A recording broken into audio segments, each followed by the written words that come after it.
Jackie Bertoni, and you're tuned into Jackie's Groove on the Intertalk Radio Network. I'm sitting here tonight at the Music Box in San Diego, and we're gonna hang out with some two of the members of the Prince tribute band. We have Josh and Whitney. You guys, welcome. I want to add a couple questions I want to get out of the way and get going on this itself. We talked earlier at Tino with regards to the motivation behind the Prince band itself. I know that there's members that were in other tribute bands. How long did it take to get this together? And you feel solid with the groove? Yeah, this group that's performing tonight is called Monument. Okay. And it's a steady cast of members. We don't think of it as a tribute band, but as a soul band that'll do a theme night for different artists. So we've done a James Brown night. We've done, we did the entire What's Going On album straight through. Love it. From top to bottom. We've done a Stevie Wonder night. And we all, without even saying it, understood that when Prince passed, we were going to do something for him. So it seems to be like the biggest push right now. Everybody's got something going on right now. This one hit hard, I think. You know what? Yeah. It did. You know, in fact, we've been fortunate. We've got some of the members coming on Jackie's Groove. John Blackwell. I've got. I think we got coming up in the next couple of weeks. Rondo Smith. Yeah. Right. So we've got that coming up, and we've got Eddie M. And it's growing. It's growing itself. So we're looking forward to this by all means. It's just, it's really, really cool about the fact of being a tribute and/or being someone that's paying respect. Right. To the little purple one, for the lack of a better word. I mean, it's funny. It's nothing worse than having to get into someone's music when it's too late. I don't want to say too late. I've always told everybody I had the pleasure of befriending John Blackwell and went and saw Prince for the first time at Staples Center in 2005, which personally, in my opinion, that was the best band out. That's when Candy Dulfer was playing, John Blackwell, Renato Neto and me having a hard time standing. I was up on my feet more than my best friend Paul was. And it was really, really cool. We talked about before, it's like when we were fifth row center and I was beside myself just to be in their 3-hour sound check.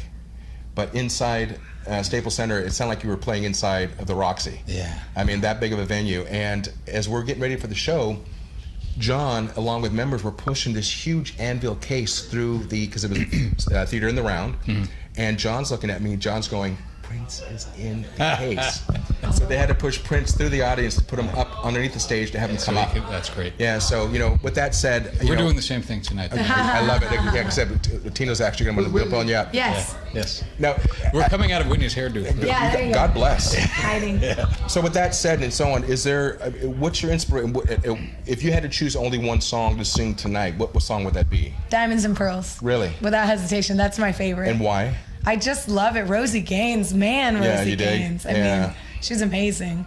I don't know. The thing I love about Prince, I was talking to somebody about this yesterday, is because I'm an artist who's really rooted in the blues and soul music, and so I think it's Prince. He crosses genres. So many genres, but there's so much soul. in everything he does.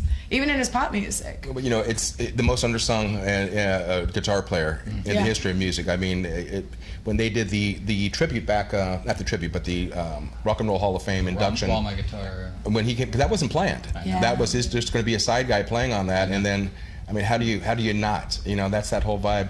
So asking that with Diamonds Pearls, how about you? What?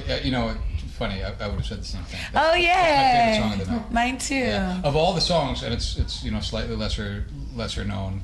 It wasn't on our original list. It ended up on there because when Ken, the other singer, responded, he put down that he wanted to do it, and I said, it's not on the list. Let me just check and see if somebody else sing it with you. And it's turned out to be a favorite. Are you guys staying true to the song itself? Are you guys putting your own twist on it? Are you a little of both? Everybody there will recognize it. We're not interpreting. We're all musicians. We put ourselves into whatever we play. It's not a tribute band, so we do play as ourselves. Exactly. But we play with great reverence and respect for Prince, not only as a writer, but as a producer, as the way the songs are put together. Well, just the songs that this man has written for other people that you would never, Manic Monday completely. Nothing compares to you. Please, Can we talk about how his version is so much better too? Don't get me going on her. That's not even a... Stick around. Yeah. My favorite song by him is Colonized Mind. That's probably one of the most bluesy, cool songs. And of course, since it's not terrestrial radio, Sexy Motherfucker. Yeah. We're doing that tonight. We're doing it. And musicology, Granted, man, God bless you guys. It's so nice that Prince's band was always that. It broke that vibe of not being an all black band, an all, an all white band. All male. Well, and talk about how what Prince. I was just talking to somebody yesterday about Prince really championed women. Yeah. I mean, in general, Trust me. I mean, he probably one of the, the most. Like one of the biggest feminists, I would say, as far as a rock star goes. Oh, I mean, because he was just always putting women, supporting women, writing songs for women. I mean, if you look at his career, I mean, that's one of the things I love about him. Like one of my favorite songsters that came out of that was Liv Warfield. I mean, her vibe. I was blessed to go see Prince on one of his last TV performances, which was on Arsenio Hall. Oh, great! And we were literally from here to Tino, that far from him. My best friend was there. Prince made his way through the Excuse the General Public out. He walked up and he was standing next to Arsenio, was a friend of mine for years. He had his hand on my scooter. That's great. And I looked over at my friend Paul, and he looked like he was mummified, that he was that close to the purple one, But this man, again, he was our Mozart, of our time. It's there's just too many people dying too fast. I don't know what's going on out there. It's easy to get prescription drugs. Yeah, well, unfortunately, I always say, that the band in heaven must be one hell of a band. I hope they're not looking for percussions anytime soon. Yeah.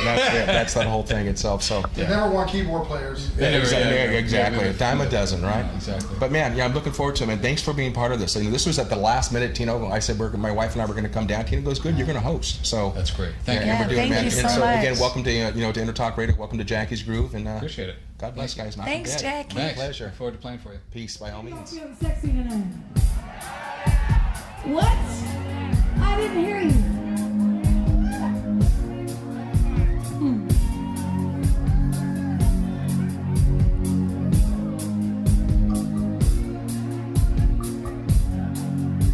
I guess I should have known by the way you parked your car sideways and wouldn't last. You're the kind of person who leaves and making out once, love when you pass. I guess I must be dumb. Your pocket full of horses, Trojans, but it was Saturday night. I guess that makes it alright. You said, what have I got to lose? Oh yeah, little red bullet. Baby, you're much too sad.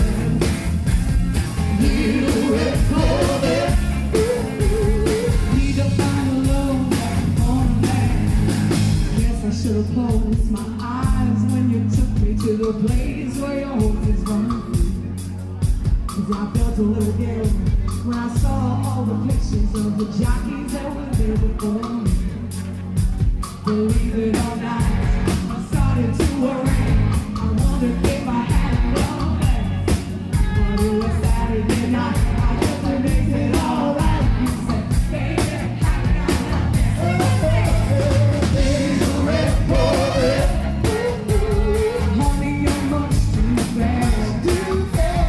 Little red bullet. Need to find a love that's gonna last.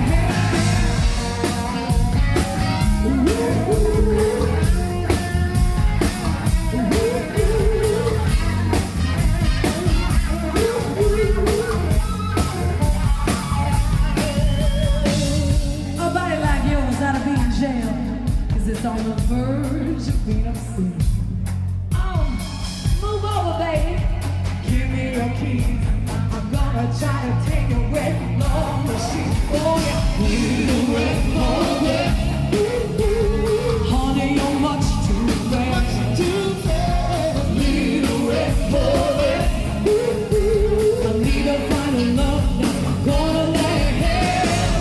Little red bullet. Honey, you got to slow down. Little red bullet. 'Cause if you don't go back, cry. Hey everybody, welcome to the Music Box San Diego. This is Jackie Bertoni and Jackie's Groove, and I'm sitting here right now with a new friend, Mr. Ken Turner from the group Monument. Actually, it's a tribute, for the lack of a better word, to Prince. And we're sitting here backstage in the green room, and I want to kind of get a couple questions out of the way if I can itself. What inspired you to be part of this situation? Were you always a Prince fan, or? Yes, indeed. Well, when I got the call, although I had never worked with Josh before, right, he called me and said he needs someone to do Prince, and he wanted a male, although he has females that can sing that high. Of course. I'm blessed with a wide range, so I said sure. Plus, it being Prince, and although I sing his music, have sang his music for many years with other bands, I just counted it an honor and a privilege that he even asked me to come and do it. So, and as I asked the couple before, there was this here itself. If you had to choose only one Prince song to perform tonight, only one, what would it be? Kiss. Bottom line. On the list that's tonight. Right. If I had it my way, I'd do Adore. Really? I love Adore. Mm-hmm. And reason being? Just the lyrical content and the way he sings it is just right in my wheelhouse. But Kiss is a song that I love to sing for the energy of it. You know, I love that word wheelhouse. I've heard it so much lately, man. It's just, you know, it's what's right is tight, you know, as they say. Right, that's right. Have you ever done any Prince music on the acoustic side like he has? I never have. See, and that's where I was hoping that we could have done that tonight, but different type of show. But there'll be another time, I'm sure. You know, unfortunately, as I said, it's everybody's kind of jumping on somewhat of a bandwagon because of the passing of Prince on April 21st. Right. It's, you know, and actually just to think that it's been one, you know, we've already passed going on what is today? Today's May 21st. Mm-hmm. So one solid month this man has been gone, and you know, and it's still his hit. As I said earlier, I was privileged to see the man play actually not once, twice, but 3 times at Staples Center in front of a huge crowd on Arsenio Hall, and then in the Foundation Room at the House of Blues, the after party. They didn't think they even called them after parties back in 2005. And I got to tell you, the man has got more energy. You know, I mean, literally, he played a 2.5-hour show at Staples, and then ended up playing almost 3 hours in the Foundation Room. Oh wow! Yeah, you talk about getting Prince 101. So you know, what are you contributing to the band tonight, other than your voice itself? What's your spirit? Basically, the harmonies. Apparently, a lot of the young ladies weren't used to singing these songs, and I think I might be the oldest one on stage between me and Josh. God bless. And a lot of them just found out how old I was, but because they weren't familiar with the songs as much as we are. Right. You know, I grew up with Prince, you know, his music. So when I would hear the notes, the harmonies around, I was like, are you guys going to do it that way or try it this way, you know? But just bringing my own energy and the vocal range that no one on stage is doing. I'm by myself tonight as far as the highest notes, so I'm going to shine. Have you had the opportunity to see him live or see him perform? I never got to see him Shame perform. on you. You know, Never. I said the same thing to my Never wife. did. She had the opportunity to go. She didn't go. Right. And it's, you know, I always say if you get it, it's not better late than never. I mean, if you're telling somebody what a Prince concert is like, telling somebody what steak tastes like if you've been eating peanut butter all your life, you have to experience. I mean, as I said earlier, a 3-hour sound check at Staples. Wow. 3 hours. But when you walked into that arena, the place that was meant to play basketball, you were in a small venue. It was like an intimate party, and it was amazing. I mean, literally, just from 05, 11 years later, I'm still high from that show. I mean, it's ridiculous, man. So, man, thank you for joining Jackie's Groove, brother. Thank you for having me. Can't wait to do the hang with appreciate you it. all the way around. Yes, Everybody sir. else, Ken Turner, enjoy. Thank you. Peace.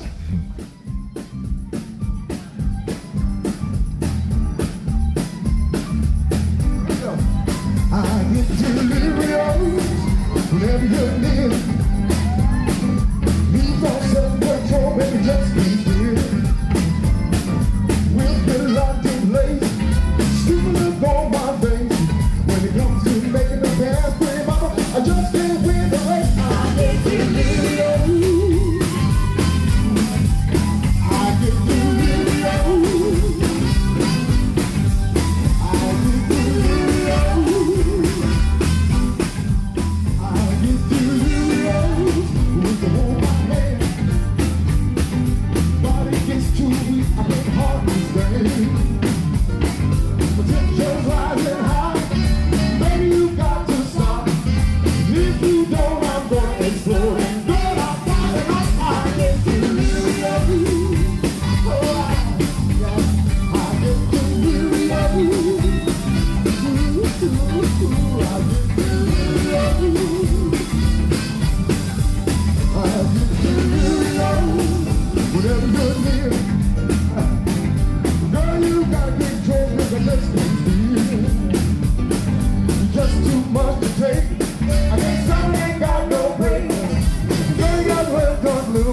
up and down, in and out around the way.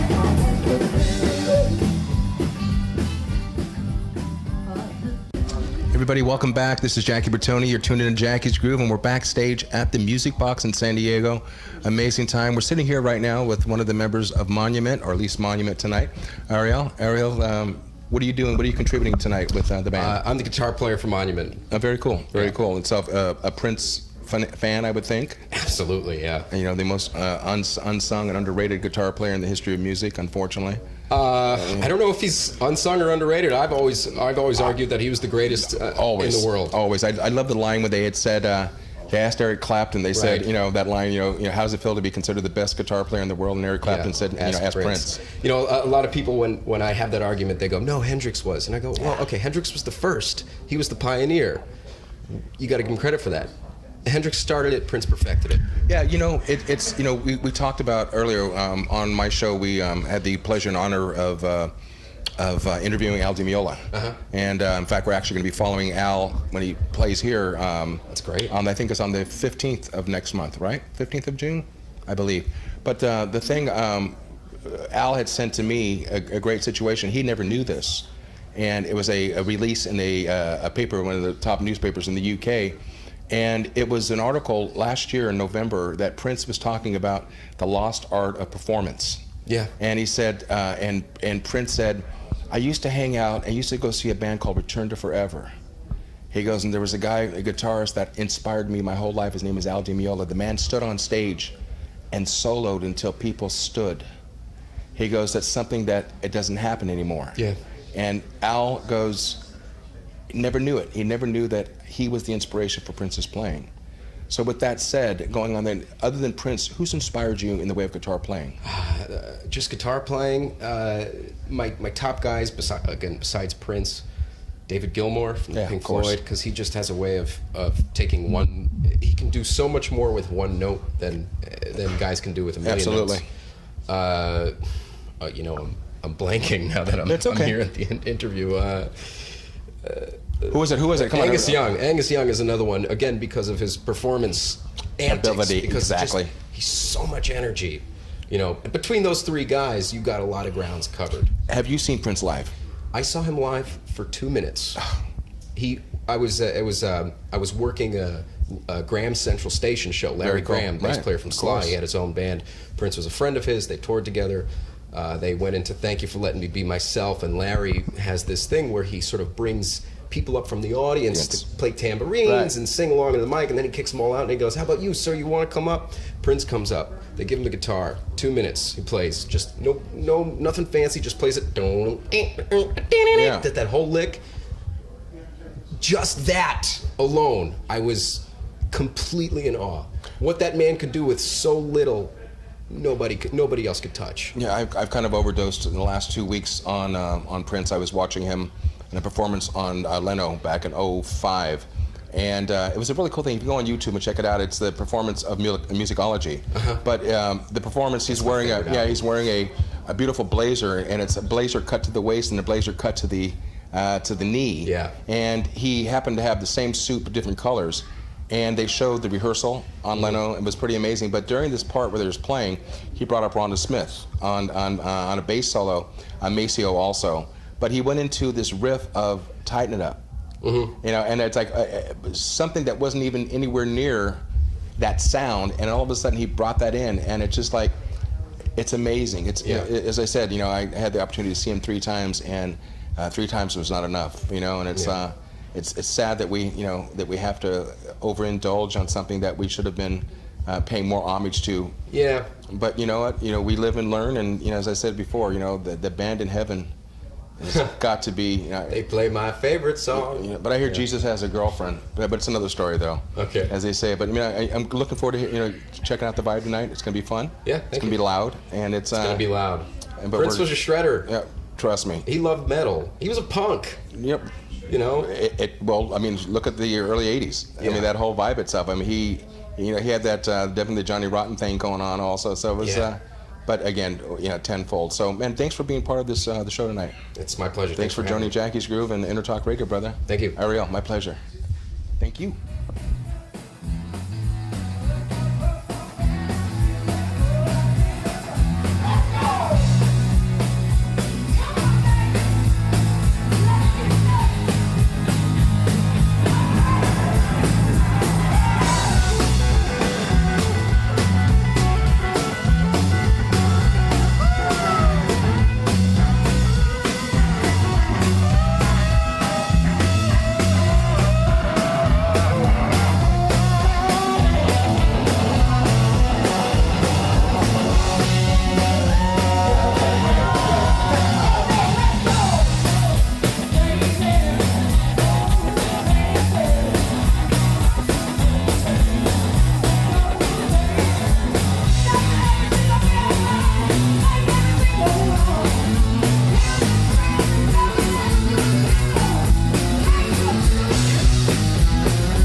Everybody, welcome back to another episode of an ongoing performance tonight with Monument, a tribute to Prince here at the Music Box in San Diego. And I'm sitting here with the man on the traps, Reckless. Welcome to Jackie's Groove, man. Thank you for having me. Oh, please, man. I mean, it's a sad situation. We have to get together like this because of this, but got to pay homage when we have to. Indeed, it's a beautiful thing in itself.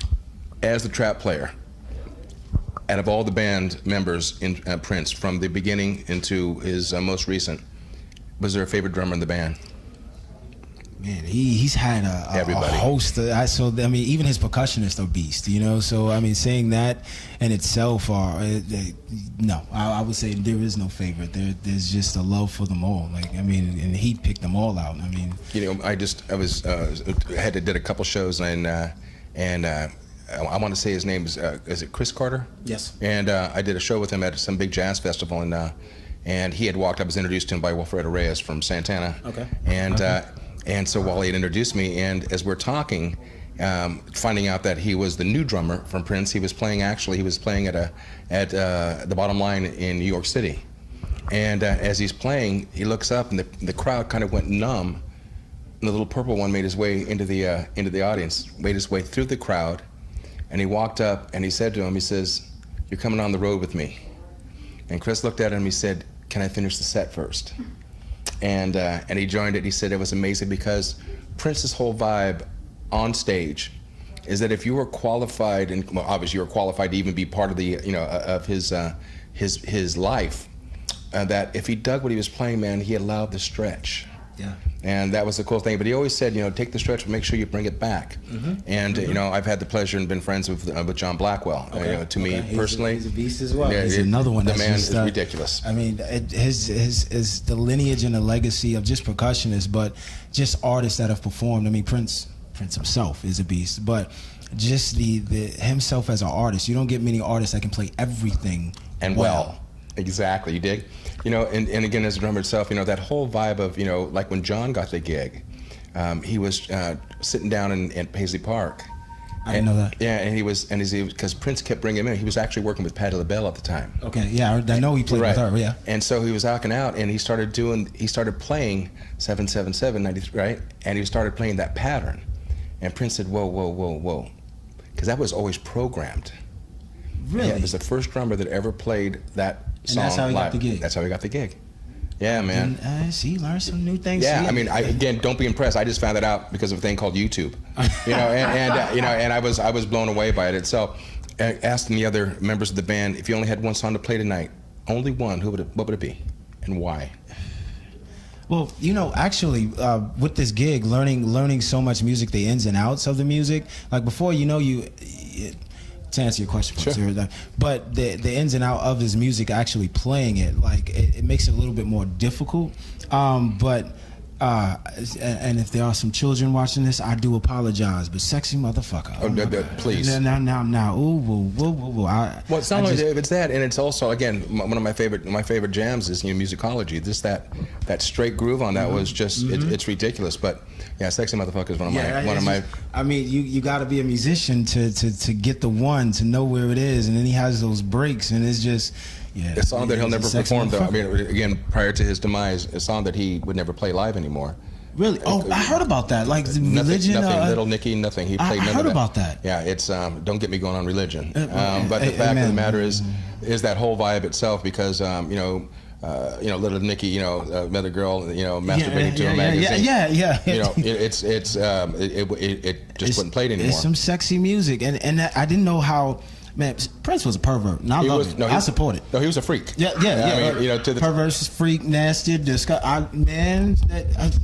I want you to check it out when you get a chance to breathe. Go visit JackiesGroove.com. Okay. The Intertalk Radio Network. Okay. I did an amazing interview last week with Robin DiMaggio. Okay. From Arsenio Hall. Okay. And he shared a really great anecdote about what a freak Prince really was. Oh, do tell this thing. And we don't have the time. Oh, but you trust me. It's I mean, this is where, the whole vibe about Jackie's Groove is keeping the real, and bringing that on, and able to use the word shit and fuck because it's not terrestrial radio, but it's just the fact of the matter is what Prince did when he was on Arsenio Hall before Arsenio went off the air last time. He'd asked Robin, and Robin, he says, yo, Robin, my horns really like the way you play, man, and that's with Prince, with Arsenio's band. He says, I want you to, they want to join the band. And he said, yeah, man, because he had a 12-piece horn section, right? And he says, what do you want to play? He says, Little Nicky, and he goes, no. And he wouldn't play. He says, how about Little Red? No. 99? No. He goes, I know what you want to play. He says, what, Robin? He goes, you want to play Sexy Motherfucker? And he goes, no, I don't do that song anymore. He said, but you wrote that song. He says, that was the old Prince. The evolution of an artist. Yeah, so, unfortunately, so, again, wondering what he's going to be playing up in the heavenly clouds, Well, he's with my dad. Michael Jackson is going to be some great music. Trust me. Like I said, again, I hope they don't looking for percussions and a drummer anytime soon, what I mean? Well, my dad's up there, so, they got him for a while. You dig. Very good. Reckless. Thanks for being part of this, man. Everybody else. Definitely a pleasure. Guys, enjoyed the show. We'll be back after this short message. Check it out. Ow!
Welcome back to Jackie's Groove and the Intertalk Radio Network. This is Jackie Bertoni hanging out with Chaz and Julian.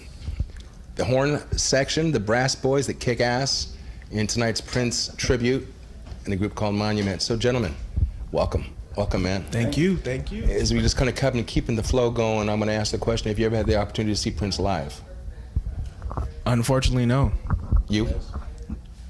No, I have not. Yeah, again, shame on both of you, man. I guess, as I said, it's like, telling somebody what Prince is like is like telling somebody what steak tastes like if you've been eating peanut butter. True. I mean, there was never, ever an artist that I've ever seen in my life that literally kicked my ass. I mean, literally, the man played at Staples Center, did a 2.5-hour show.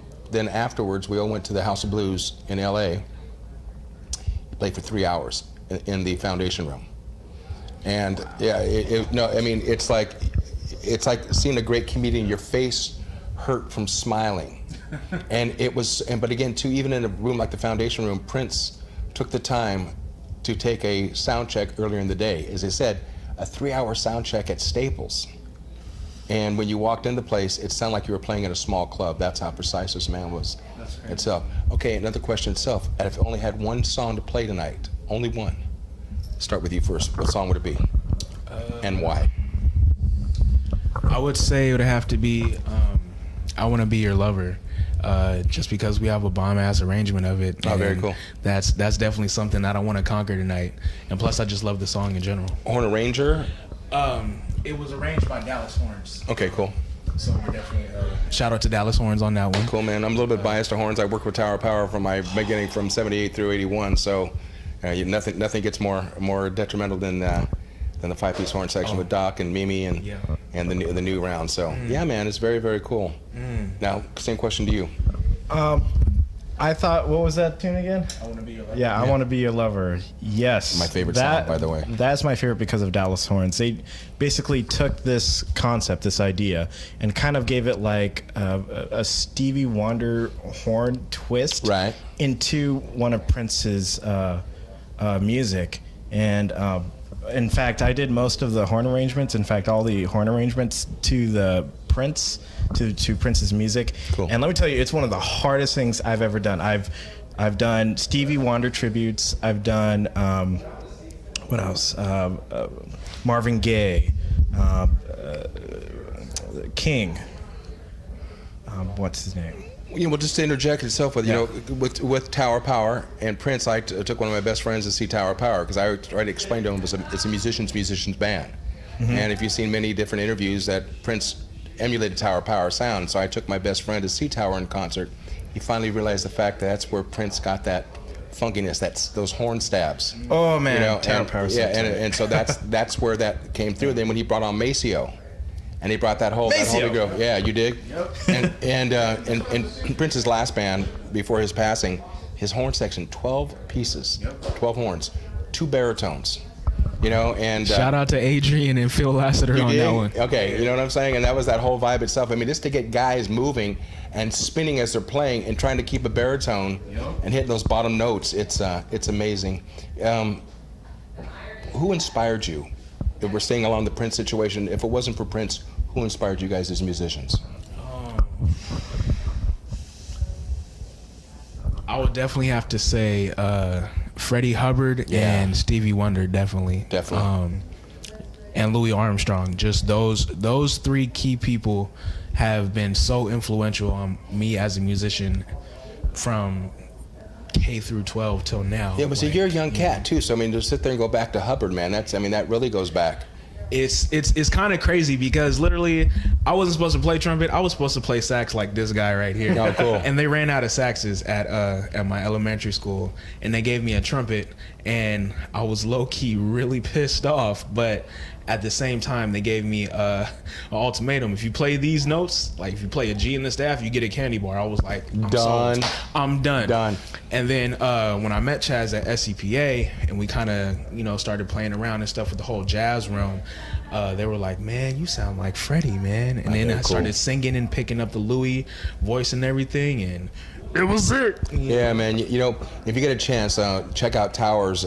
He's been with Tower Power for the last 19 years. Adolfo Acosta. Yeah. And Adolfo's, he's a Navy player. Yep. And with Iron Mike Bogart, Mike left him and went back to teach. But you're talking about a cat that can throw some concert, those high note, the Arturo Sandoval kind of a sound. You know what I mean? I met him at NAMM this past year. It was really he's a cool cat though, man. He can play. Well, gentlemen, I'm looking forward to it, man. It's going to be fun. I mean, again, sad that we had to put it together for this, but you know what? Music lives on, right? Definitely. Everybody, please welcome back, man, and enjoy the show. We're going to be catching up right after this. I'm ready to sneeze right now. This is Jackie Bertoni, Jackie's Groove. Stay tuned. We'll be right back after these short messages. Gentlemen, much love. Thank you. All right, go do what you got to do, man. Love, my pleasure. My pleasure.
Everybody, welcome back to Jackie's Groove. This is Jackie Bertoni, and I'm hanging out with the bass player for the evening, Sam.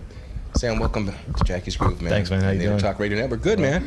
As I said before, I'm sorry that we all had to get together on an occasion like this, but you know what? Music lives on. It does. And if we can't pay homage to somebody who basically filled our musical soul over our career, why not? Why not do it itself? So I'm going to keep on going on the same form itself as I've asked all your members here. If you only had to choose one song to play tonight, only one, what would it be, and what would it, and why? What inspired you to do that song? I think it'd be Darling Nikki. Really? Yeah. When I was a kid, I remember a friend of mine brought in the Purple Rain album to lunch at my elementary school. And elementary school. Did you understand what masturbating to a magazine was all about? Not really. Okay. And but we listened to it, and that was the song that hit me. And I had just started playing piano, and I was learning guitar a little bit, and I kind of started. I don't know, just. It called you. It called me. That rock and roll kind of feel on it. How it could be done that way. Really excited because on Jackie's Groove we got coming. I think in the next month. I don't have my calendar right now, but I got Rhonda Smith coming on the show, which is. It's going to be really, really cool to be able to hang out. I've done enough sessions with the girl, but never had a chance to actually to delve in because we kind of stayed away. We've been fortunate with John Blackwell, Renee Donato's guys coming up. I didn't know if it was too early, to start doing the interviews, but they've all said we want to do it. And Eddie M's coming on also, who's currently out with Sheila. Okay. And they all decided to do it because it's therapy. It's therapy to get it out, and it's to talk about not just the fact that somebody's sitting down as a journalist, but someone as a journalist who is a musician. Yeah, so kind of getting in that vibe itself. Well, this show's been kind of like that for us. I think everybody's been listening to a ton of Prince, and sitting at home, kind of, well, what do you do with this energy? And all of a sudden, okay, I've got a set list. I get to learn 20 of the songs. And interjecting here, also too, and to call you guys a tribute band is kind of a shame because it's not really a tribute band. Yeah, we're not really a tribute band. Right. We're more of like a soul review is what we call ourselves. It's we'll choose an artist and then just do a night for that artist, living or past. I mean, it doesn't matter. It's amazing because as long as it's done right. I've seen tribute bands, and they should be tributed right out on the next stage out of town because, then there's guys that play hard and play it right, and try to keep it true to form, but throwing their own little vibe on it also, kind of giving it a little breakout. And it's exactly what Prince did. Prince, when he ever covered a tune. That was something I was sure we had to do. I said we have to be able to have our moments where we can just be ourselves. Right. Play our own music in the song, and just like he did. Now, did you get a chance to stretch it all tonight? Or we're going to stretch. Okay, very, very cool. And we'll be throwing solos around, and I'm looking forward to it, man. I mean, it was definitely, as I said before, and I've said everybody else. Have you had the opportunity to see Prince live? I saw him one time doing a television show in New York City, and it was free. He played 5 songs, and that was all I got to see. Only one song is all you needed. It was great. I mean, it was fantastic. Yeah, as I said earlier, I've had the opportunity to see him not one, but twice, but 3 times, and it's unlike anything I've ever seen in my life. I mean, even on the Rock and Roll Hall of Fame on April 30th, that was aired on HBO. Each band was actually going to be playing 3 songs that were inducted. 4 songs, but they ended up only playing 3. I strike that. They were supposed to play 3 songs. They cut it back to only 2 songs per band because they ended up giving the tribute and the showing of Prince's 2004 induction to the Rock and Roll Hall of Fame. So all the new inductees said, you know what? That's okay. We'll take one Sam song to pay homage to the guy that touched all of our souls. So that's great. And Sam, thank you so much, brother boy, for joining Jackie's Groove. Everybody else, we'll be right back. Gonna go downstairs and enjoy the show. Stay tuned.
Everybody, welcome back. This is Jackie Bertoni. You're tuning in to Jackie's Groove from the Intertalk Radio Network, your music insider.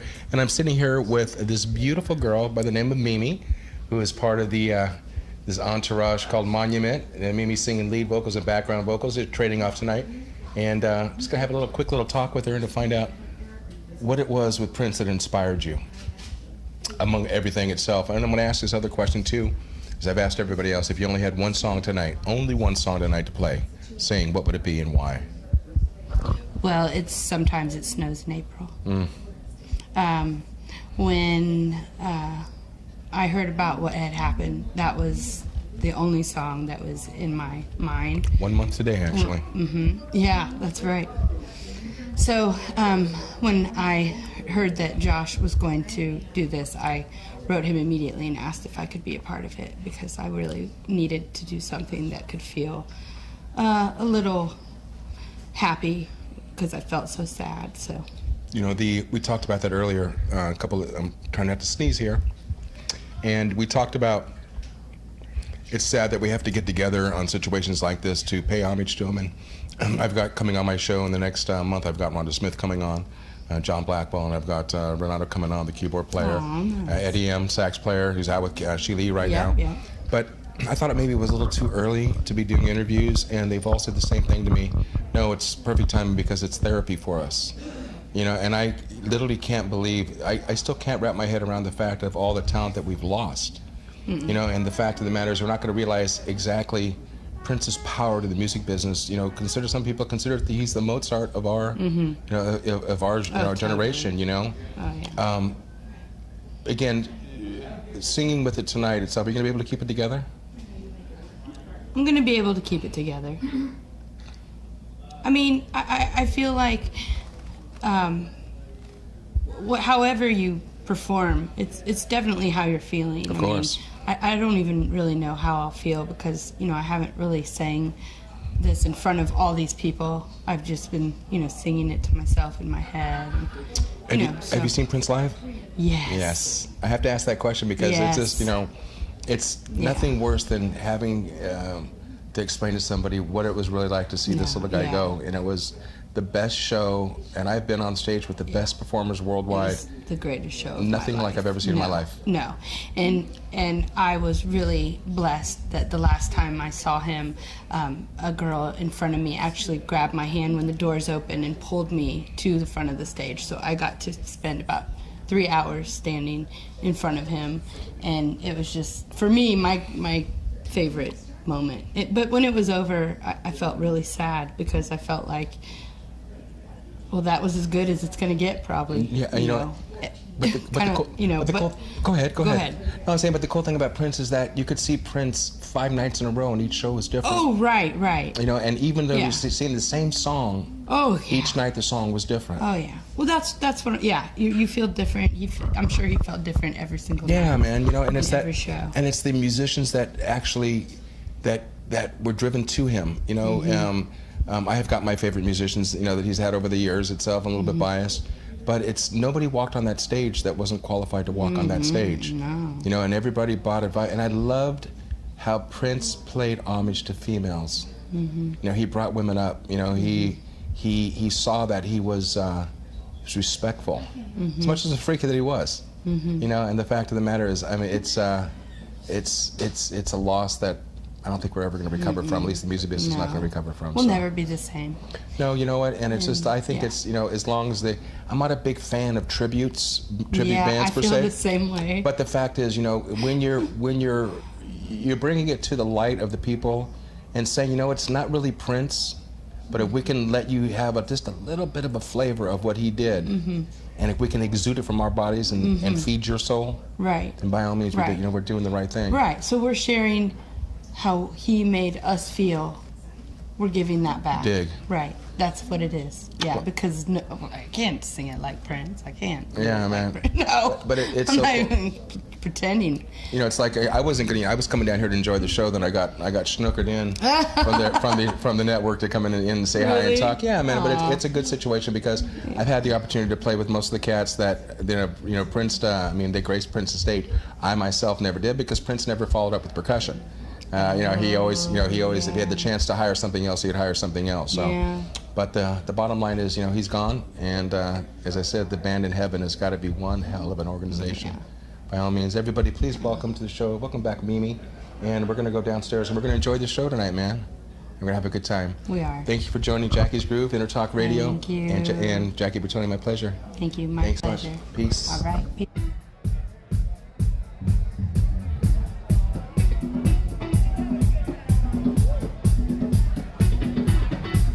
Some of you might know this one. Some of you might not. But I think you can all relate. Because that's what Prince did. He gave us music that we can all relate to. Just can't believe all the things people say. Controversy. Not black or white. And not straight or gay. Controversy. Do I believe God? Do I believe me? Controversy.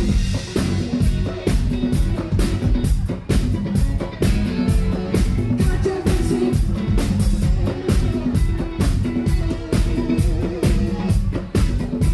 I don't understand all the things people say. Controversy. One day good for me. Was I what you wanted me to be? Controversy. Do you get high? Let your back cry. Controversy.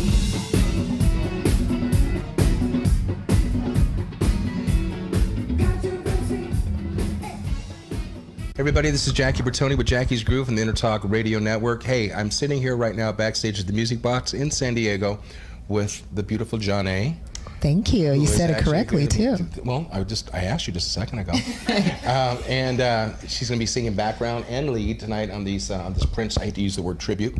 Yes. Prince celebration in a group called Monument. And I'm going to keep in the same kind of a text I've asked everybody else. If you only had one song to play tonight, only one, what would it be and what was the inspiration for the song? Ooh, I'm going to go with Adore. Cool, second time. Yeah. Somebody else mentioned that in a little while. Okay, if somebody else said, I'm going to go with my second favorite, which is Most Beautiful Girl in the World. Very cool. Yeah. Yeah, man. It just, people said Diamonds and Pearls, Little Nicky, and everything else. And but it's something about in fact, the bass player's name again was Sam. Had said he was made privy to that song when he was in junior high school. I said, Nick was sitting in there masturbating to a magazine. I said at the yes. Yeah, but he goes, we had no idea what that was back in. I said, you didn't? I did. And so you did. I just had a person tell me a story, like they sang that song in their elementary school talent show. They had no idea what it meant, and the family was just like livid. Like, can you imagine? You did? Yeah. So, they didn't know they're pouring their heart and soul out too. It's a good song, Darling Nikki. Did you have the opportunity to see Prince live? Yes, I got to see him actually 5 years to the date that he passed away. I got to see him April 21st. Where? At the Forum when he did his the 21 days and nights. And he brought the ticket prices down like $25 a piece. So they had all range of tickets, but they started at 25, and we actually got.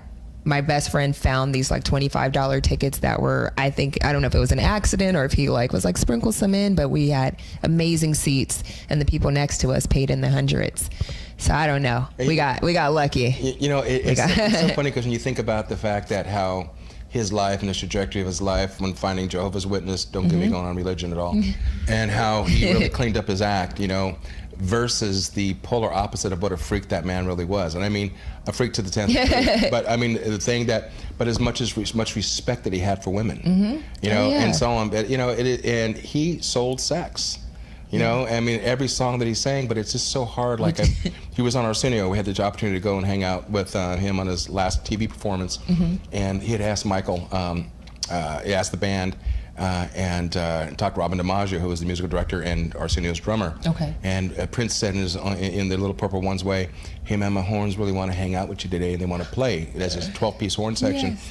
He says, what do you want to play? And Robin says, I don't, Little Red Corvette. He goes, He says, how about Little Nicky? He goes, no. He says, how about 99? He goes, no.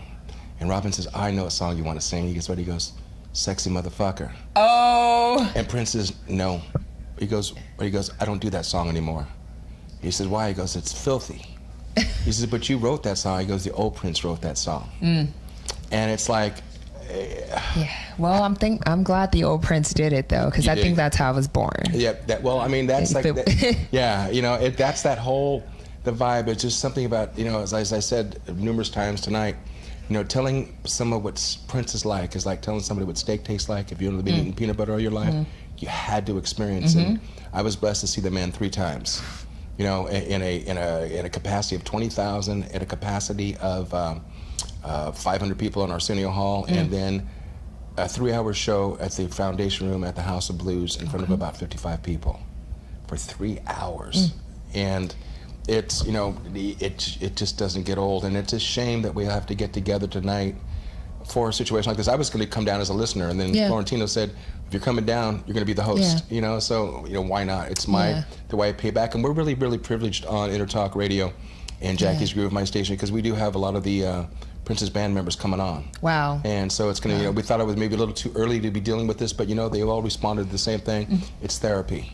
It's a way to talk it out. And it's a way to talk it out with somebody like myself, who's a musician, not only a radio guy, but a musician also, so we can hit on those questions that an actual journalist may not be able to, you know, to answer. With that said, singing background tonight with, you know, with the band. Yeah. If you could sing any song with Prince, not tonight, but with Prince, if he called you from the audience and he put you on the spot, what song would you do? Would you be ready for it? You know what? Dang, I wasn't ready for that one. That's a good question. Because, you know, we've all dreamed as musicians that somebody would get hurt, and they're saying, is there a percussionist in the audience? You know, and so you got to be ready, man. That's the thing, is your voice is always has to be on, and so on. I'm feeling Adore. Like, I just feel like it would be a beautiful, I mean, that's one of the most beautiful songs I've ever heard. So to have like an opportunity to sing a duet with him, I think I would faint. But when I came back to life. Cool. Yeah, man, it's all yeah. And you know what, probably the most amazing thing is also too is her nails. Did you get a little part of that nails itself? Girl. Thank you. Thank you so much for joining us. Thanks for having me. We're going to be here. We're going to have a good time tonight. Yes, we are. Thank you. My pleasure.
welcome back. We're post-show at the Music Box in San Diego.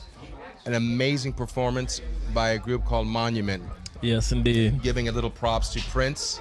And I don't want to even use the word a tribute band, man, but playing tribute to Prince. Amazing. I'm sitting here right now with my boy Dominic. You killed it, brother. Hey, thank you, man. Thank you very I gotta much. tell you, remind me of the sounds of Ozone Motley when you started singing up there, man. I appreciate that, Yeah, man. you know, it's like the CEO of our corporation, man, Intertalk Radio, does not like cussing, but I gotta tell you, that was some sexy motherfucker. Let me just tell you right now. You killed it, brother. You know, I'm not a fan. I don't use it a lot in my music, but you know, every now and then it just fits. It's like the word aloha, man. It's how how the inflection of your voice comes out, man. So yeah. I mean, with any kind of speech, really. You know? dig? You know, I asked the performers before we went on, have you seen Prince live? Did you have the opportunity to see him? I unfortunately I did not. Shame, man. I'm gonna tell you, it's a. As I said, and I'm going to repeat it again, it's like telling somebody what steak tastes like if you've been eating peanut butter all your life. You had to get deep into that. That was absolutely amazing. And then following it up that way, too, just with that funky syncopation, man, it was just, it's ridiculous, man. What inspires you with Prince? Oh, man. What made you choose that song? This track we were actually asked to do. Josh from Monument hit us up, and he asked if we wanted to do the Prince show. And I'm a MC. I do hip hop music. So when he asked, I was like, I'm not really a singer, but I would love to be involved with something like that. And then he said the track, and it was Sexy Motherfucker. So I was like, oh, I forgot that was a hip hop song. You know, it falls into it, man. When I gave you the props of being, that sound of Ozone Motley, man, it's one of my favorite groups, and you got that I want to call it baritone, but it's a heavy, deep tenor, and it works, man. And as I asked everybody else going in, if you only had to choose one Prince song to perform tonight, only one, with the exception of Sexy Motherfucker, what would it be and why? Let's see. We did a bunch on this list. I'd have to say When Doves Cry, because I grew up with my mom playing a lot of different music, a lot of different styles, and this is one of the songs that I really remember from my childhood, When Doves Cry, and the lyrics themselves just really resonated with me. And every time I hear it, it brings me back to being in the back of my mom's Cadillac, rolling around, listening to the music she would listen to. And that's one of the ones that always stuck in my head, so I'd have to say that one. Yeah, man, I'm a lot older than you are, and I lived in Laguna Beach at the time. So this was back in 1984 when Purple Rain came out. And we saw him at the Laguna Theater. And I got to tell you, I mean, other than me making fun of Prince on that purple bike, and that whole vibe of him talking with that little puppet out of that cup that he was doing backstage when he would, before he would go on. If you haven't seen the movie, see the movie. It's been a long time. It's everything old is new again, man. And it's that you knew at that time I like that this brother had something special, and it's. I firmly believe, I heard it over and over again, that he was the Mozart of our generation. It's funny that you say the thing about him having something special. It's something that I saw in the crowd, because I mean, obviously we all love Prince's music. Of course. We wouldn't be here if we didn't. But looking out, seeing how many people were singing along to it, and just the vibe that was felt tonight, it was something else. You can tell that he himself brought something amazing to people, to music, to the world itself. So that was one of the things we saw here tonight, even though he's gone. You saw it in the people who were playing, you saw it in the people who were enjoying it. It's going to live on, because I've been fortunate enough that majority of the 5 different bands that he's played with from, again, from the early 80s, when to me he was like a punk. He was a punk rocker. That's how it started out. And then all the way through meeting people through my career, the John Blackwells and the Candy Dulfers, the Eddie M's and the Maceo Parkers and the Red Adonados, all the guys, John Blackwell. And as I said, I've got coming on my show next month on Jackie's Groove, I'll have Rhonda Smith coming on. So I heard that. Yeah, man. So it's going to be a cool situation, because we didn't know if it was going to be apropos at this point to be interviewing Prince's players itself. Was it too early? Yeah. But after talking to my brothers and sisters in it, they all use the same kind of a parallel. It's therapy. Yeah. Me being a Prince lover, unfortunately, it had to take his passing. Yeah. For me to, no pun intended, to overdose on his music the last month. I mean, tonight is 1 month since his passing. I know, and it really seems like it was just yesterday. No, and it's like, I just want all the cliche and the beliefs and the disbeliefs and all the rumors to stop, man. Drug addiction's a nasty situation, man. You know, and I don't want to get involved with religion and how that could have been avoided, you know, if he was able to get those hips replaced, and so on and so forth. But you know, if it coulda, woulda, shoulda, it's done. We can't bring it back, and rumors and non-facts aren't going to bring him back. So you know, appreciate the man that he was. Appreciate what he brought. Dig. That's all you can do, man. That's all you can do. Yeah, because it will live on for sure. Thank you, man. Thank you Absolutely, man. Thank you for throwing your talents out, man. Again, everybody, Dominic from Monument. This is Jackie Bertoni, Jackie's Groove from the Music Box on a Saturday night on the 21st, 1 month after the passing of Prince. So stay tuned. We're going to bring a couple more people on and we're going to say goodnight.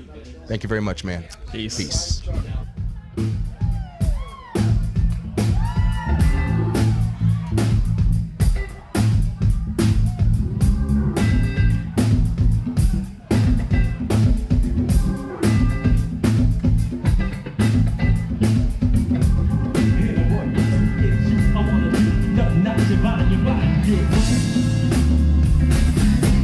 You sexy motherfucker.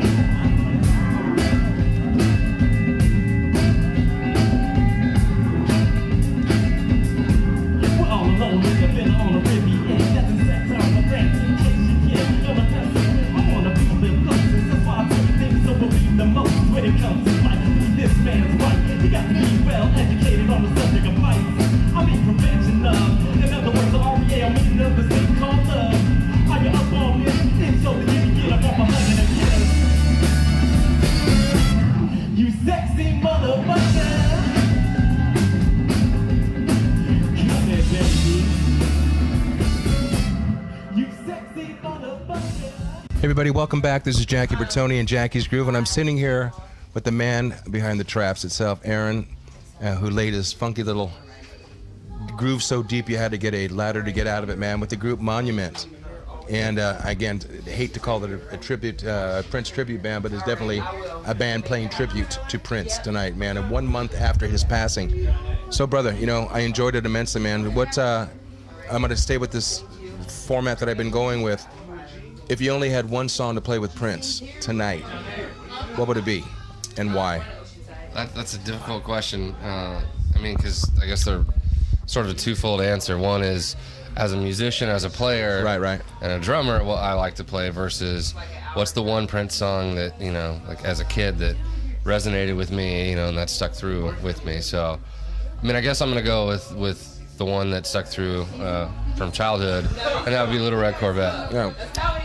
Ever since I was, well, it's kind of funny, but ever since I was like little, when that song would come on, I had a red Corvette T-shirt. Oh, cool. My mom said that I'd go up and get it and put it on, you know. And so that song, just like I have fond memories of that, and you know, from just like I said, being a little kid, and I just always liked that song a lot. And have you seen Prince live before? No, I never got the opportunity to. Unfortunately. It's amazing how many of these players tonight haven't seen him live. Yeah. It's like, you know. Was the opportunity there to see him? You know, it's like... I'm sure, yeah. I just, you know, having friends in the band, I never really wanted to bastardize the friendship part about it. I chose where I wanted to see him, and saw him in 3 different sizes. I saw him at the, you know, Staples Center, you know, 20,000 plus. Yeah. I saw him on the Arsenio Hall show, you know, before Arsenio went off the air last year. And then I saw him after the Staples Center. We saw him at the House of Blues in the Foundation Room. Oh, very cool. In front of 100 people. Yeah, I bet that was incredible. No, it was 3 hours. Yeah. You know, I'm sitting here and I'm nodding out, not because I was bored, just because, I mean, I already got hit by 2.5 hours of Prince there, and then 3 hours where the man garnered this industry and or this energy.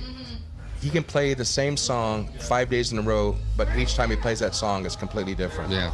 And that's what, you know, where he reinvented himself. It's a sad that even though I've been a fan of his for years, to just indulge myself, you know, for, again, today being 1 month since his passing. Yeah. You watch this and you realize the fact that will never be anybody like him again. I don't care how many people want to emulate, but never will duplicate, you know. Right. Unsung guitar player, you know, but overall entertainer, the man, you know, it was amazing, man. It was amazing. I dug your fill. I love the fact of a drummer that sits down and plays for the music, not for himself. Oh, thank you. Less is more. Yeah, that's certainly my approach, and especially with a band with this many players and this many really good players. Yeah. It's like I don't need to go overboard with anything because everybody else is already. And it's about the groove anyway. And for me, that's how I've always played. It's not about like the frills and the fills, as much as the groove. And so, I just really wanted to honor the groove, man, and the energy of the song. And it's like I was, I've worked for years with Wilson Phillips, and I did all their hits back in the 1991, and just playing recently in concert, we have like a meet and greet afterwards. Mm-hmm. And one person in the audience had said to me, he raised his hand. I said, "Can I help you?" He said, "Yeah." He goes, "My father's a big fan of the Beach Boys and loves all the work you've done with him. But on the song that they played, You Won't See Me Cry." He said, "I noticed that at the bridge, you put your head down and you didn't play anything. Did you forget what to play?" And I said, "You're familiar with the song?" He goes, "Yeah." I said, "I recorded on that." I said, "There was nothing recorded. So when in doubt, lay out." Right. I said, so you don't need to feel things. There's players out there that will play a timbali solo through the song Feelings. And so tonight's show proved evident that people weren't playing for themselves; they were playing for the music, and it transcended to the crowd. So, thanks for being part of it, man. It was. Thanks for allowing me to give a quick little interview with you. Yeah. And so everybody, say thank you to Aaron. And again, this is Jackie Bertoni from Jackie's Groove, Intertalk Radio Network, signing off, man. Thanks a lot. Peace through music, brother. My pleasure, man. Thank you so much, man. Enjoy.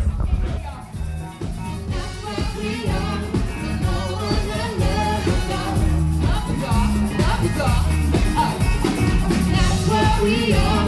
No one will love us all. That's what we are. No one will love us all. That's what we are. No one will love us all.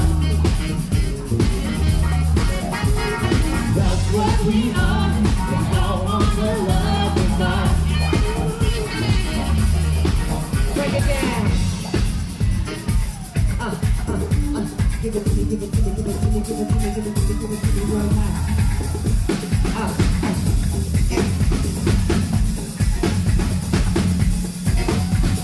Won't you play that funky music? Play that funky music. Play that funky music, white boy. Won't you play that music right? Won't you play that music, white boy? Won't you play that music right? Won't you play that music, white boy? Won't you play that music right? Won't you play that music, white boy? Play that music, play it right. Oh, play that funky music. Won't you play that funky music? I want you to play that funky music. Won't you play that funky music?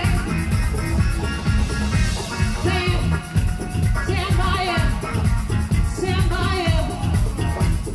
Won't you play that funky music right? Won't you play that funky music right? I want to play that funky music. Won't you play that funky music? Won't you play that funky music? Won't you play that funky music right? Come on, minority. Play that music for me. Rangers, won't you play that funky music? Won't you play that funky music? Won't you play that funky music? Play that tambourine. Play that tambourine. Play that tambourine for me. Play that tambourine. Play that tambourine. Play that tambourine. Play that tambourine for me. Play that funky music. Won't you play that funky music? Won't you play that funky music? Won't you play that music right? Come on, play that. Play that dance to me.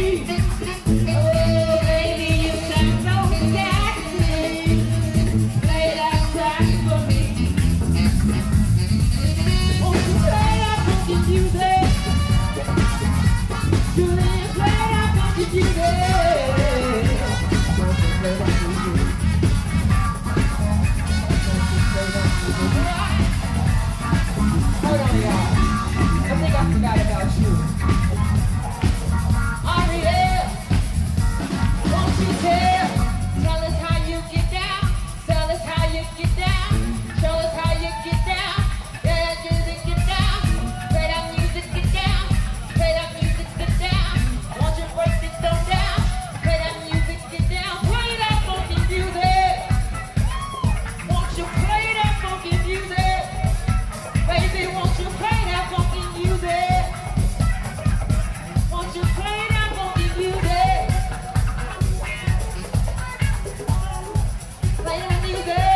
ready to go?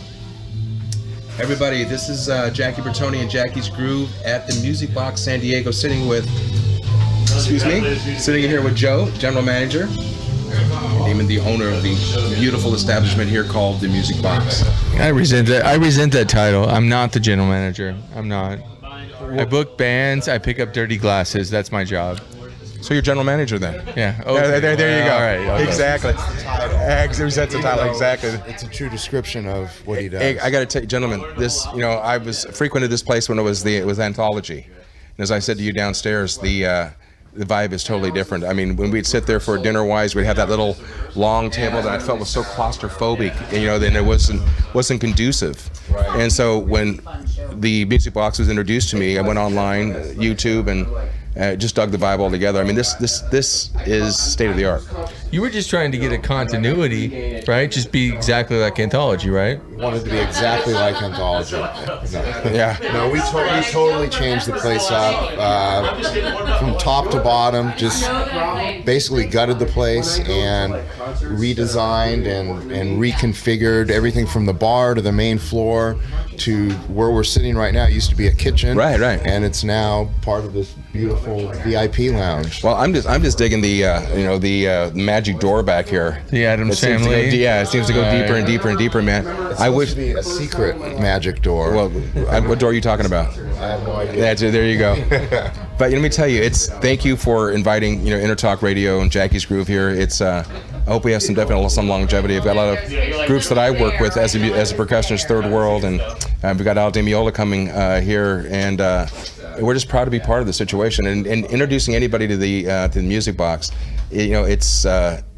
it sells itself. I mean, just from the vibe outside, I feel like I'm in New York right now. It's got that kind of a New York vibe. It does. Yeah, and it's very nice, urban, big city feel to it, right here in the heart of.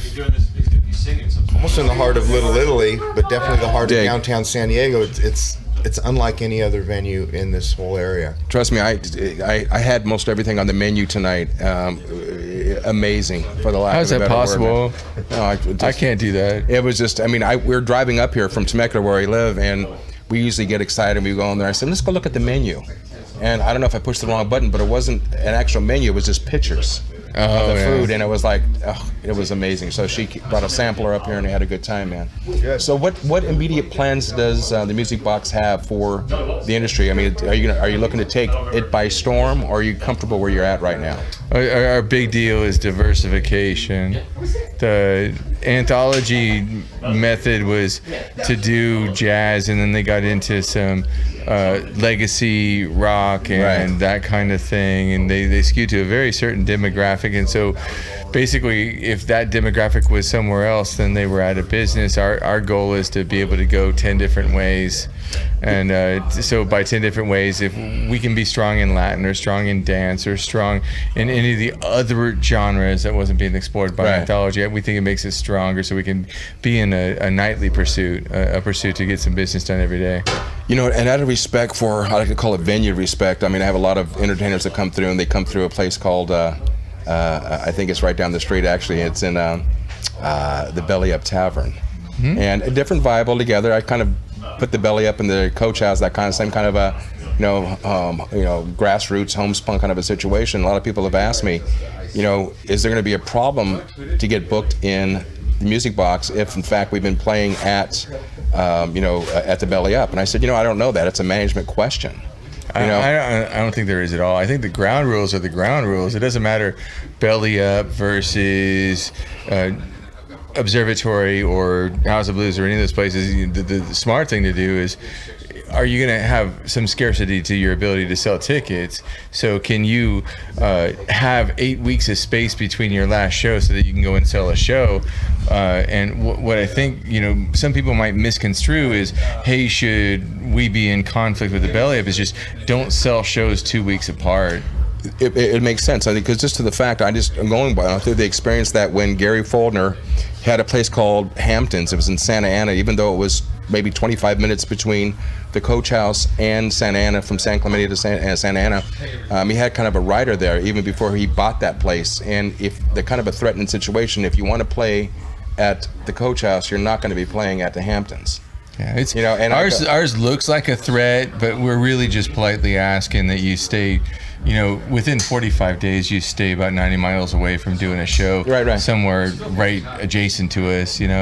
It just doesn't make any sense, and it just doesn't make good business sense.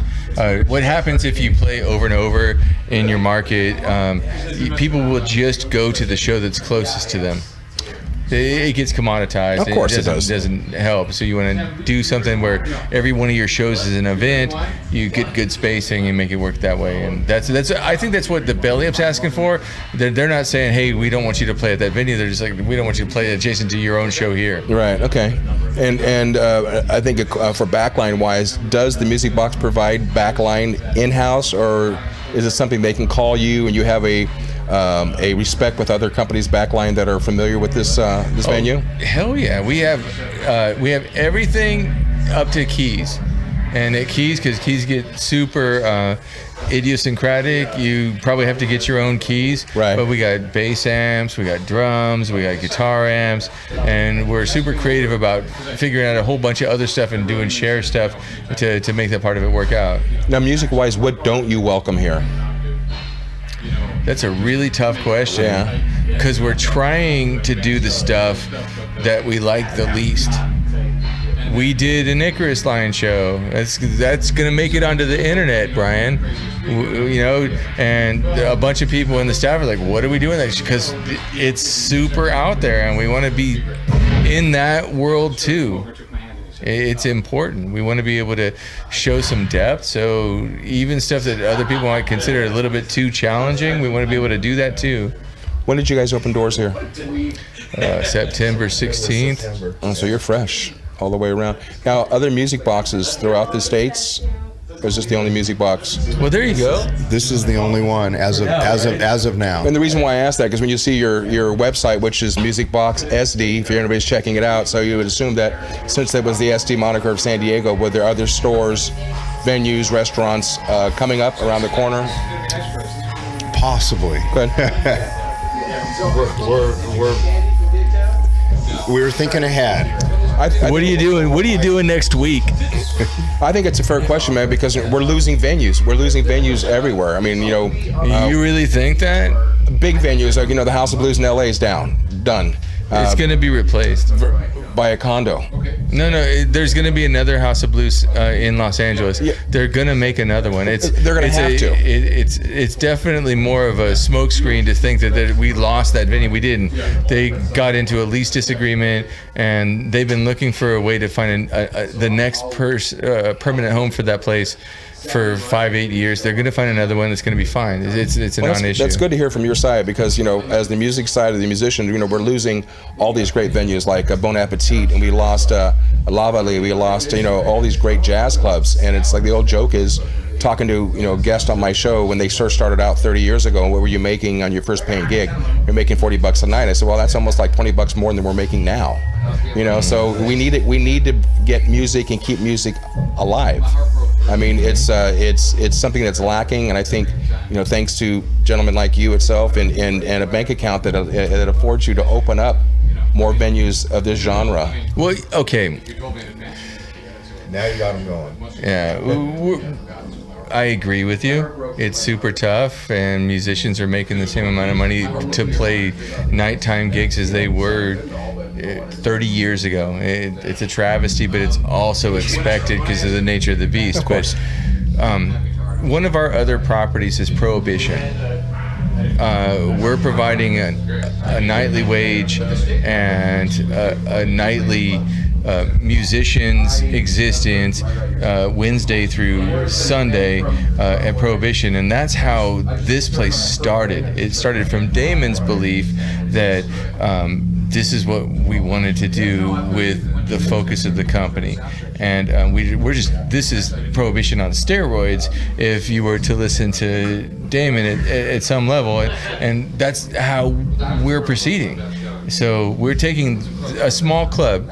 Prohibition might be what Patrick's was in '86, and that's your downtown nightly now. And we're that place grew up and got on steroids, and it's now a music box, and that's how we think about things. You know, we're really excited at Intertalk Radio, and my show Jackie's Groove. You know, we knew it was going to be successful outing, but we had no idea that it would explode like it's exploding. And our reach has exceeded over 2.5 million, and we'd like to be able to see if there's something we can do down the line that we can maybe marry up together itself. And you've got my vote already just from the venue itself, and as strong as our Facebook pages are and so on, I mean, if I can go in and endorse this venue, you know, as a musician, people know who I am. As a radio guy, I turn into like a bartender because people tell me shit that I don't even want to know about, you know, but they're saying, well, you know, let us know when a certain venue if you like it. I love this venue. I love the people. Everybody seems good, you know. Brian, but I'm kidding, Brian.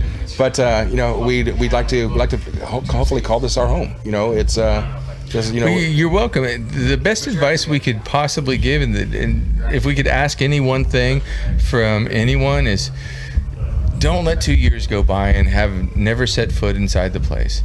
That's just the common thing that you wind up in venue land. And I've been breaking venues, making venues that no one knew about 5 months ago, something that everyone wanted to be a part of a year later, with that one ask. And the one ask is get inside the place, have intimate knowledge of what it looks like, what it feels like to go up and down the stairs in the place, where the bathrooms are, how much drinks are, what kind of drinks they've got, what kind of bands are playing there, what their calendar looks like, who's there, what the security guy, what the door guy looks like. Right. Know that stuff. Just don't be a stranger. Don't ask us questions on the phone from 1,000 miles away, having never been in the place. Get in the place first, and then you're part of the team. That's the best way to help us out. Well, you're not going to have to worry about 2 years. You're going to probably get sick of us because we'll be around a lot. So you're going to have to ask us. And want to know if it's okay if we can get a key before we leave the place, by the way. Joe handles the keys. That's the bottom line. Gentlemen, thank you very much for Damon. I appreciate it. Joseph, thank you very much. I mean, this is beautiful, man. Thank you for making, you know, us feel like we're at home here. And we'll definitely see them back here, if not sooner, but with Al Di Meola. So we're really excited about that venture here, too. All right, everybody? Thanks a lot. My pleasure. Peace, gentlemen.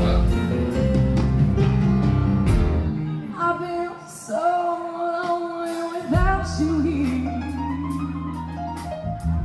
like a bird without a song. Nothing can stop this lonely rain from falling. Tell me, baby, tell me now, where did I go wrong? I can put my arms around every boy I see, but they only remind me of you.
Everybody, welcome. I promise you, this is going to be the last interview of the night. I'm sitting here with my new old friend, Brian Ross, talent buyer here at the Music Box. Good to meet you, Jackie. Hey, man, thank you so much for making us feel at home here, man. This was, it's a very cool thing. As I said to the owner and I said to Joe, cool vibe all the way around, man. It's an honor to have you here. It's an honor to have the band here. This is a very special place, and I was really looking forward for you to be here. I wanted you to be able to relax and see what it was all about, and it worked out so well. Thank you for being here. Oh, man, I got to tell you, the vibe here is ridiculous. Again, too, you've got to come here and you've got to experience all three levels. It's and the food is ridiculous, and it's state of the art, and most importantly, it make you feel like you're at home. And we're proud to be part of this, man. So you can very much feel at home here. It's so relaxing. A band can load in at 1 o'clock, 2 o'clock, and maybe they don't even hit until 9 o'clock, 10 o'clock, 11 o'clock. But they feel like they're at the right place for the whole day. They can walk a little Italy. They can go to different restaurants. They can completely stay here and watch TV, relax. It's beautiful. It's clean. It's soothing. And I'm glad you're a part of that experience. Yeah, man. And what I'm sitting here watching the show. I'm fantasizing to see on that big screen behind us. I'd like to see Jackie's Groove and Intertalk Radio's logo kind of blanketing. I'm not that I've invited myself. We've been doing that. We've been doing shows with KSDS Jazz 88 FM. We've been doing it with other radio stations. Typically an artist, if they have a logo, if they have any type of image that they can give us, we go ahead and we put it up on that screen. And then we also mix it up with visualizers. There's just so much interaction that happens here tonight. It is a 3-dimensional, 5-dimensional experience. We're at Intertalk Radio, we're all about, promotion. And obviously, we're building ourselves from grassroots on the ground up, and we're trying to keep up with our own pace. And it's we've got 2 old people here trying to keep up, and I think we're doing a great job doing this. Again, we knew it would be successful. We had no idea that it would take off like it's taken off, and we're really proud of it. I'm very impressed. Yeah, and we do want to find ourselves a home base. Mm-hmm. I'm in Temecula. Florentino and Paul, they're here. They're local boys. And, there's just so much to do. Like, as I said to the owner, a lot of musicians were asking, if we're playing at the Belly Up, are we not going to be allowed to play? I said, well, there's more than one sheriff in town. Well, there's a theory, and the theory is that if you're open to abundance, if you believe that there's abundance, if you believe that multiple venues can grow and foster a scene within San Diego and greater San Diego, then allow San Diego 2.0 to happen. And I'll talk with agents, I'll talk with different managers, and sometimes they'll say, hey, San Diego is almost like LA 2.0. Its jazz scene is going off, its microbrew scene is going off, its venues are going off. Right. There's been a lot of thought that there's too many A-level venues. Right now, San Diego is starting to experience a revolution. I've been here a long time, and I've never seen so many successful venues and the local band scene come together and the national scene come through and be supported by promoters. This venue is that next step among all the other steps that have been taken. And I'm going to speak for the network. You got our vote, and we'll do everything we can to promote the venue, and hopefully the venue at the same time will help promote us. Mm-hmm. One back scratches the other, and we've got long fingernails, so we. I think tonight was the launch of a lot of back scratching. Yeah, it's a good thing, man, and all the way around. So you got, gentlemen, before this old man falls asleep, I've been in the studio all day long, and Brian, he's too young to understand what it's like to be old, but we appreciate the Music Box, we appreciate Damon, we appreciate Joe, and we appreciate Brian, and making the Intertalk Radio family feel at home in Jackie's Groove. To feel part of this great organization. So with that said, spend money here, enjoy, and keep your eyes out on the San Diego Reader online at musicboxsd.com. Check it out. Come spend some money here and come enjoy the music. As we always say, man, peace through music. Thanks much. Peace. Well, we've come to almost the end of the show. Have you all had a good night with us tonight? Thank you so much for coming. How about it one more time for Mr. Ken Turner over there? Miss John A. Thompson, Miss Mimi Zulu. My name is Whitney Shea. Thank you all for joining us. How about it for Josh over here? Sam. Reckless.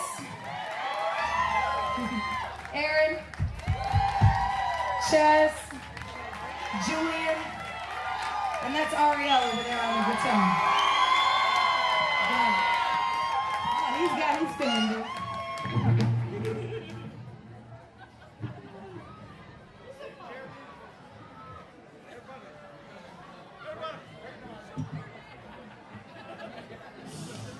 Band, are you ready?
Thank you, Monument.